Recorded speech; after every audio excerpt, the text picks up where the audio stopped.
მოგესალმებით, ძვირფასო ტელემაყურებლებო, მე მარიამ ხურციძე გახლავართ, რუბრიკა არტიკულაო პირდაპირ ეთერშია. მინდა დღევანდელი ჩემი არაჩვეულებრივი სტუმრები წარმოგიდგინოთ, ქალთა ფოლკლორული ანსამბლი ნანინა. მოგესალმებით, დიდ მადლობას მოგახსენებთ ჩემთან სტუმრობისთვის. პირველად ხართ, კეთილი იყოს თქვენი სტუმრობა ჩემთან. ქალბატონი თია კასაბური გახლავთ, ანსამბლის ხელმძღვანელი. თია, მოგესალმები, თქვენ მეორედ ხართ ჩვენთან სტუმრად ფოლკლორული ანსამბლ მზეთამზეში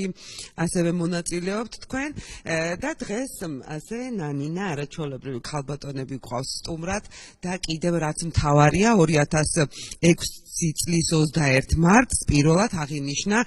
დაუნის სინდრომის მქონე პირთა საერთაშორისო დღე და ჩვენ ყველა უერთდებით ამ დღეს მომზადებულები და გვყავს აგრეთვე მინდა აღვნიშნო რომ გვყავს მრავალშვილიანი დედები და სწორედ ერთ-ერთი არის სწორედ ერთით მეტი გყავს ერთით მეტი აქვს შემშულზე მადლობა ამ დღისთვის რომ ასე მხარდაჭერა არის თავიდანვე და აი კავშირმა და ტყუილად არ არის ეს 21 მარტი და მესამე თვე სწორედ ამ თარიღს შეესაბამება ხომ? და ძალიან ინფორმაციული გახადა საზოგადოება ხალხი რომ უკვე ჩვენ ვიცით თუ დაგვხვდა ღიმილი შეგუება და ყოველივე დავიცი ჩემთვის დიდი ბედნიერებაა ჩემი შვილი და ჩემი ну აი არ ყოფნის სიტყვები მადლობა ამ კავშირს მზისშვილებს და ჩვენი ბავშვების კეთილი უერთდებით და გადავიდეთ ახლა ანსამბლზე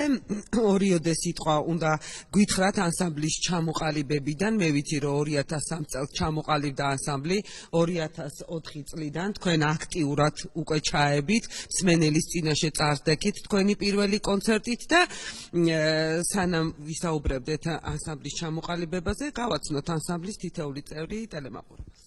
კი ბატონო დიდი სიამოვნებით მოგესალმებით ყველას ჩვენი ანსამბლი 10 წევრისგან შედგება, ახლა 8 ვართ სახეზე, წარმოგიდგენთ თითოეულ მათგანს, მაკა ხარძიანი, სოფო კოტრიკაძე, სულ ახლახან შემოერთებული ჩვენს ანსამბლში ნანა მოსაშვილი, ნინო თუშიშვილი, ვიქტორია სამსონაძე, ნატალია ჩაკვეტაძე და ანა ყელბერაშვილი. ჩვენს ანსამბლში ასევე დაარსების დღიდან არიან მაია გელაშვილი, რომელიც ამჯერად დროებით ოზურგეთში ცხოვრობს და იქიდან გვეხმიანება და კონცერტებზე იქიდან გვიერთდება და ასევე ქეთევან ბანცაძე, რომელიც ქუთაისში მოღვაწეობს, იქ ცხოვრობს და ძალიან წარმატებული ორივეს შემოქმედებითი მოღვაწეობა აქვს ამ რაიონებში. მინდა გითხრათ, რომ ჩვენი ანსამბლის თითქმის ყველა წევრი პროფესიით ეთნომუსიკოლოგია და ჩვენ სტუდენტობიდან მოვდივართ და ზუსტად აი ანსამბლმა თავის ორგანიზებული სახე ასე ვთქვათ, როდესაც გადავწყვიტეთ რომ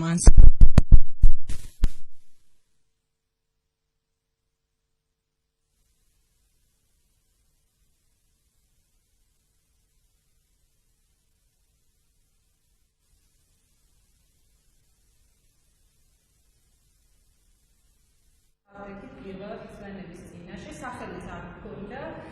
და იმის გათვალისწინებით რომ ჩვენს რეპერტუარში არის ნანინა სიმღერა, ნოსითი გავრცელებული მოსავალი აქ მუსიკალურ ფოლკლორში და ერთ-ერთი სიმღერა გურული ძალიან გვეთავისებოდა, გვიმღერებოდა მუდამ და აი ზუსტად გადაწყდა რომ ეს სპონტანურად დაგვერქვა ნანინა, აი ვიქტორიას მეუღლის წყალობით მოგვაწოდა იდეა და ასე გავხდით ქალთა ფოლკლორი თქვენ ძირითადად ასრულებთ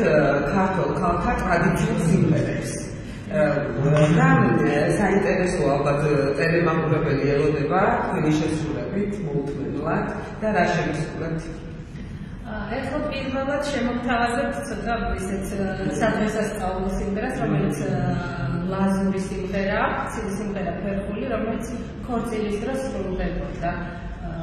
და აი ახლა ზუსტად ამ სიმღერას შემოგთავაზებთ. Mis pensiamo.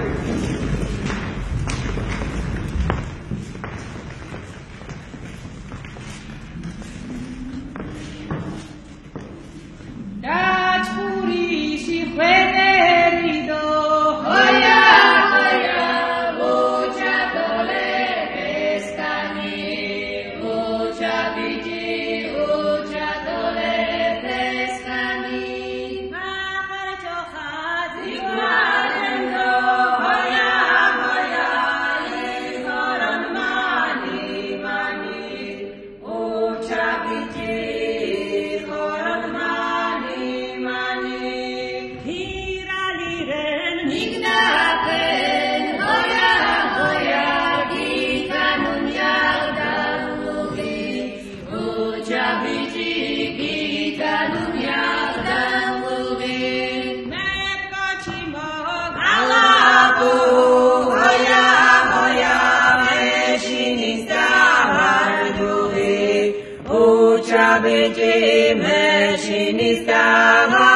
ძალიან დიდი მადლობა ესეთი კარგი შესრულებისთვის.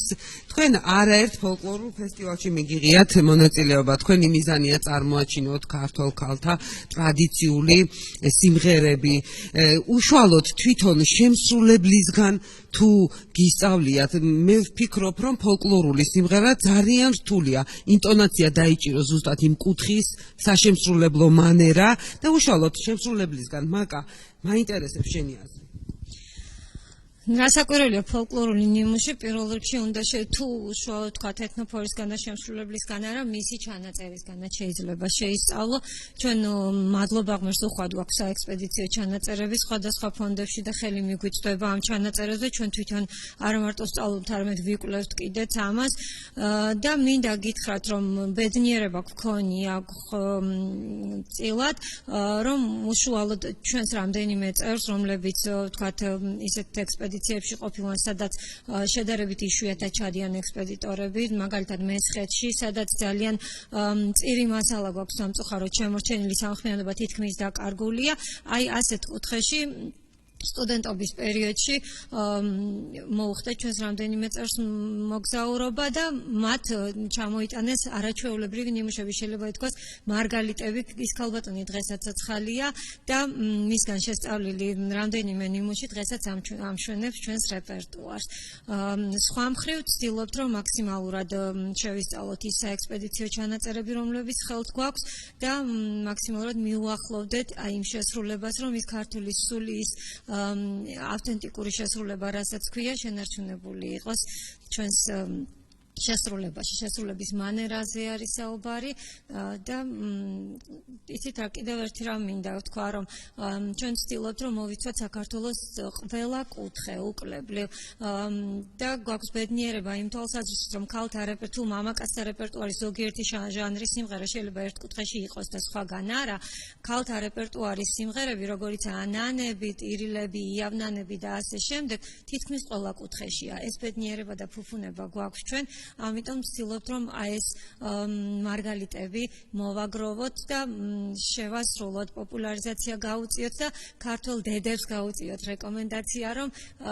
აი ამ სიმღერებით, ამ ნანებით გაზარდონ თავიანთი შვილები და ისინი აუცილებლად ძალიან თბილები და ნამდვილი ქართველები გაიზრდებიან, ჩემი აზრით. და თუ სიტყვა არ გამიგრძელდა, ბარემ იმასაც ვიტყვის, შემდეგ ნომერს რას ვაპირებთ, რომ შემოგთავაზოთ, კონტექსტშია. ეს არის ნანების კოლაჟი, რომელიც ძალიან საინტერესო არის იმ თვალსაზრისით, რომ თავმოყრილია მასში საქართველოს უამრავი კუთხის, 7-8 კუთხის ნანა არის და ჩვენ გავაკეთეთ ეს კოლაჟი და როდესაც ჩვენ სოლო კონცერტზე გავიტანეთ, ერთ-ერთი ყველაზე საუკეთესო ნომერი გამოვიდა თავისი დახვეწილობით სითბოთი სინაზი ცოტა კი ნუ ამის დავაძინეთ მსმენელი, მაგრამ ეს არის არაჩვეულებრივი ნომერი და კი ნამდვილად და სიამოვნებით შეგისრულებთ სხვადასხვა ნუ იქ არის მოხეული, სვანური, აჭარული, ლაზური, მესხური, არ გამორჩეს რომელიმე წოვათუშური, ხო კიდევ იმის თქმაც მინდა რომ ჩვენ არც იმას ვუშინდებით რომ თქვა არაქართული ენა არის იქ იგივე ლაზური, იგივე წოვათუშური სვანური თავისთავად მეგრული, აფხაზური სიმღერასაც კი ვასრულებთ და ვცდილობთ რომ აი ესე მოვიცვათ ყველა კუთხე. კეთილი, დიდი მადლობა. მე მინდა კიდევ ტელემაყურებელს უთხრა, ვინც ახლა შემოგვიერთდა, რომ თქვენს ნიჭიერებასთან ერთად მინდა აღვნიშნო ის ფაქტიც, რომ მართლაც რომ მრავალშვილიანები ხართ, მაკა, ანი, ხუთი შვილის დედები ბრძანდებით და ეს თქვენ მეტ ღირსებასაც გმატებთ. ამასთან ერთად თქვენ მე ვიცი რომ პედაგოგიურ მოღვაწეობასაც ეწევათ თითოეული თქვენთაგანი სხვადასხვა მუსიკალურ სასწავლებლებში და კიდევ მინდა ის ფაქტიც აღვნიშნო რომ თქვენ სიმღერასთან ერთად ასევე უკრავთ არაჩვეულებრივად ეხლა აქ მხოლოდ და მხოლოდ ერთი გარმონი გვაქვს წარმოდგენილი ხალხური საკრავი თუმცა თქვენ ჩონგურზეც უკრავთ ფანდურზეც დაირაზეც და ჭუნირზეც და ბევრ ხალხურ საკრავებზე და მინდა ტელემაყურებელს უთხრათ რომ ეს თქვენ შეისწავლეთ თვითნასწავლები ხართ ყავდათ პედაგოგები ვინც გასწავლათ იქნებ ამასთან დაკავშირებით მოგესალმებით პირველ რიგში ძალიან დიდი მადლობა იმისათვის რომ მოგვიწვიეთ აქ და ბედნიერება გხვდა წილად რომ ასეთ განსაკუთრებულ დღეს მოგვიწვიეთ და უერთდებით რა თქმა უნდა დღევანდელი დღის მნიშვნელობას დაუნის მქონე ბავშვების ზრუნვას ასე ვთქვათ და მიიღეთ ჩვენი მონაწილეობა ამის დასტურად რაც შეეხება საკრავებს რა თქმა უნდა ხალხურ საკრავებზე სწავლება იმ პერიოდში შეეძლო ნებისმიერს მოგიხსენებათ ჩვენ კონსერვატორიის ფაკულტეტზე სწავლობდით ეთნომუსიკოლოგიის სპეციალობით და როგორც ასეთი საგანი ცალკე საკრავის საგანი იმ ეტაპზე არ იყო შეტანილი თუმცა ჩვენი პედაგოგები საკუთარი ინიციატივით იჩენდნენ აი ამ სურვილს და ვასწავლიდნენ საკუთარ სტუდენტებს ამა თუ იმ საკრავზე დაკვრავს მაგალითად ბატონი ედიშერ გარაყანიძე დიდი სიამოვნებით ასწავლიდა საკუთარ სტუდენტებს ფანდურზე დაკვრას და თითოეული სტუდენტი დიდი სიამოვნებით რომ მოდიოდა ლექციაზე ჯერ დაამღერებდა ფანდურზე და მერე იწყებოდა ლექცია ზოგიერთ საკრავს ჩვენი საკუთარი შესაძლებლობებიდან გამომდინარე მოგეხსენებათ მუსიკოს ბევრად უფრო ეადვილება ასე ვთქვათ დაუფლება ამა თუ იმ საკრავის რომელზეც არ დაუკრავს და სპეციალური შესწავლა არ ქონია. ნუ მე სიტყვაზე აი ზუსტად ესეთი შესაძლებლობა მომეცა, როდესაც გარმონია ავიღე პირველად ხელში. მუშაობდი ეგრეთ წოდებულ რაინთა სკოლაში და იქ ვასწავლიდი ბავშვებს ფოლკლორს და ამასთან ერთად ბავშვები სწავლობდნენ ცეკვას. აი ამ ცეკვაზე აკომპანიმენტი იყო საჭირო და როდესაც იყო გასვლები, თქვა სხვადასხვა რეგიონებში, იქ უნდა შეესწავლათ ცეკვები და რა თქმა უნდა ინსტრუმენტის იმ პერიოდში აკომპანიმენტი კეთდებოდა როიალზე ან ფორტეპიანოზე და რა თქმა უნდა გასვლების დროს ამის შესაძლებლობა არ იყო და დირექტორმა შემომთავაზა თუ დაუკრავ აკორდეონზე და ესე ვიხუმრე დედაჩემი ადრე უკრავდა მეთქი გარმონზე და აკორდეონზე და შესაძლებელია მეც შევძლო მეთქი და აი ესე პირდაპირ დამახვედრა აკორდეონი და წავედით ექსპედიციაში და იქ ადგილზევე დავეუფლე ამას ნუ აი რაღაც ბუნებრივად და თვითნასწავლი გამოვედი ასე ვთქვათ და გარდა ამისა მე უკვე ექსპედიციებში განსაკუთრებულად ვინტერესდებოდი ამ საკრავის წყობით ნაირსახეობებით და შემდგომში უკვე ეთნოფორებიდან დავეუფლე ვთქვათ აი კონკრეტულად გარმონის წყობას. დიახ. დღეს შევასრულებთ გარმონზეც, დიახ. დავამატებდი აი ბატონ ედიშერ გარაყანიძე იყო ჩვენი ზოგიერთის ლექტორი, ბატონი კუკური ჭოხონელიძე, ბატონი სოსო ჟორდანია, რომელთაც ძალიან დიდი წვლილი მიუძღვის ჩვენ დამეგობრებაში. ბატონ ედიშერს ჰქონდა ესეთი ერთი გაკვეთილი, რომელიც თურმე არ ევალებოდა და არ მოეთხოვებოდა, კრიბავდა სხვადასხვა კურსის ფოლკლორისტებს, მაშინ ფოლკლორისტები ერქვათ დღევანდელ ეთნოლოგებს და აი ესე ერთ გაკვეთილს უთმობდა ჩვენ ლექციას, სადაც შაირებს, სხვადასხვა სიმღერებს განვიხილავდით და ჩვენ დაუნებურად მოხდა ჩვენი დამეგობრება და მახსენდება ბატონი სუსო ჟორდანიას ერთი მოძღვნილი ლექსი, სადაც გვეუბნება რომ ნუს თქვენ დაკარგავთ ფოლკლორსა და არც თქვენ დაიკარგებითო და აი მართლაც ვცდილობთ ყველანი ჩვენი ოჯახური მრავალშვილიანობის თუ საზრუნავის მიუხედავად შევიკრიბოთ, ვიმღეროთ და აი კიდე ერთ დავამატებ რომ ჩვენ ნანინა გარდა იმისა რომ აღვადგინეთ და აი ძველი იმ ტრადიციული შესრულების მანერით რომელიც არ არის ძალიან დახვეწილი და ფაქიზი ვასრულებთ იმ კუთხისთვის დამახასიათებელი მანერით ასევე მზეშინას დაუბრუნეთ ის ძველი საზეიმო ჟღერადი განწყობილება რომელიც ცოტა ახალია ალბათ დღევანდელი მსმენელისათვის და ამან მოგვიტანა ის რომ ჩვენ ტრადიციაში გავაცოცხლეთ აი რამდენიმე ჩვენთაგანმა ჩვენი შვილებით და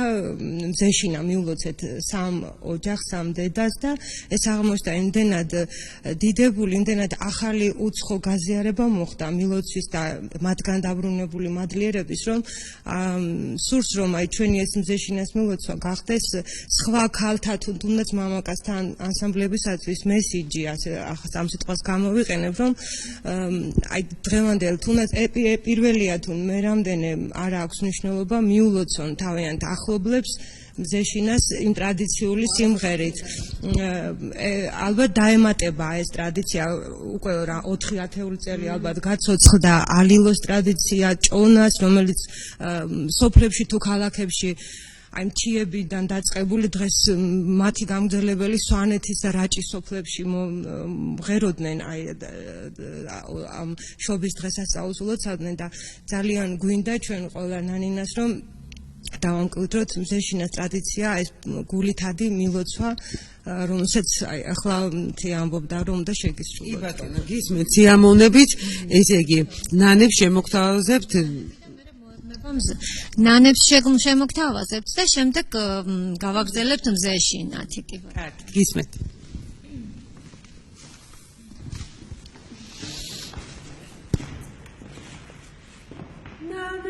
ნანე ქალასა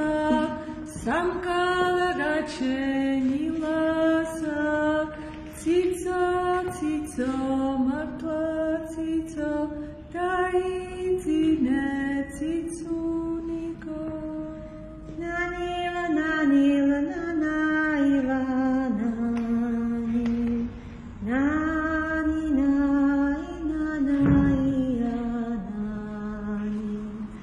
სილერდიაკ სილემაჩიაკ ნანი ნანი ნაი ნანაია ნანი დედე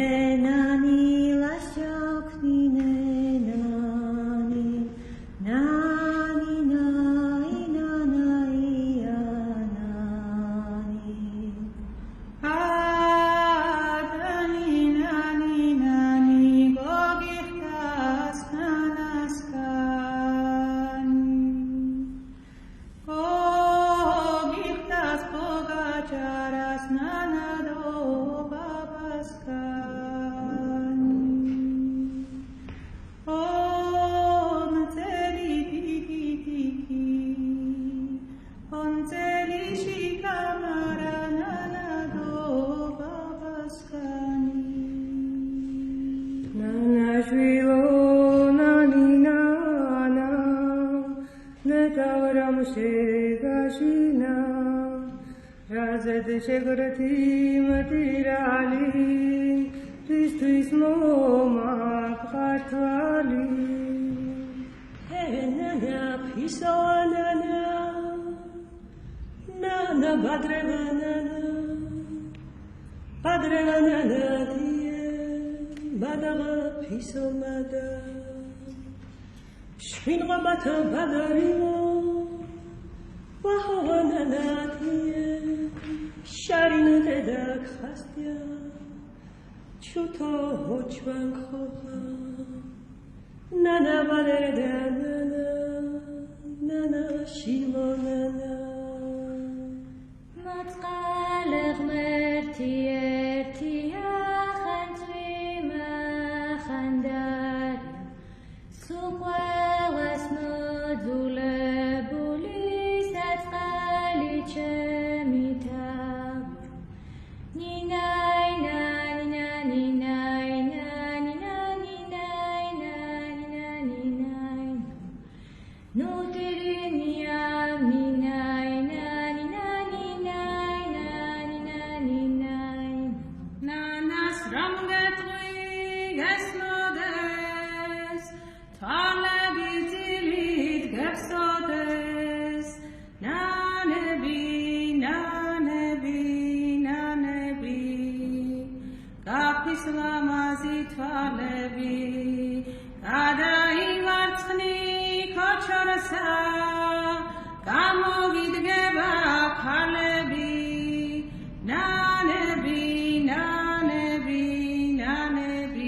ძალიან დიდი მადლობა გოგოებო ესეთი საინტერესო შესრულებისთვის. სამწუხაროდ ჩვენი დრო იწურება, ჩემ პროდიუსერი მატყობინებს რომ ჩვენი დრო იწურება და მე სანამ დავემშვიდობები ტელემაყურებელს მინდა თქვენ პირადად ძალიან დიდი მადლობა მოგიხადოთ და კიდე აღვნიშნო ის ფაქტიც რომ გააქვთ უკვე ალბომი გამოშვებული, მეორე ალბომზე მუშაობთ, ასევე სოლო კონცერტს აპირებთ ახლო მომავალში და მინდა რომ დიდხანს წარმატებული იყოს თქვენი ანსამბლი, ყველაფერს საუკეთესოს გისურვებთ, ჩემს ტელემაყურებელს დავემშვიდობები თქვენის ნებართვით მომავალ ორშაბათამდე. დიდი მადლობა, ძალიან დიდი მადლობა მოწვევისთვის და თქვენს მრავალ წარმატებულ ასეთ ეთერს გისურვებთ. ძალიან დიდი მადლობა. მე კი დავუტოვებ ტელემაყურებელს ასევე კიდევ ერთი თქვენი შესრულებით, რომელ სიმღერას შეუსრულებთ? ეხლა შეგისრულებთ, მაშინ აჭარულ ნადურს შევასრულებთ, მაშინ ქალთა ნადურს. კეთილი, გისმენთ სიამოვნებით.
Thank you.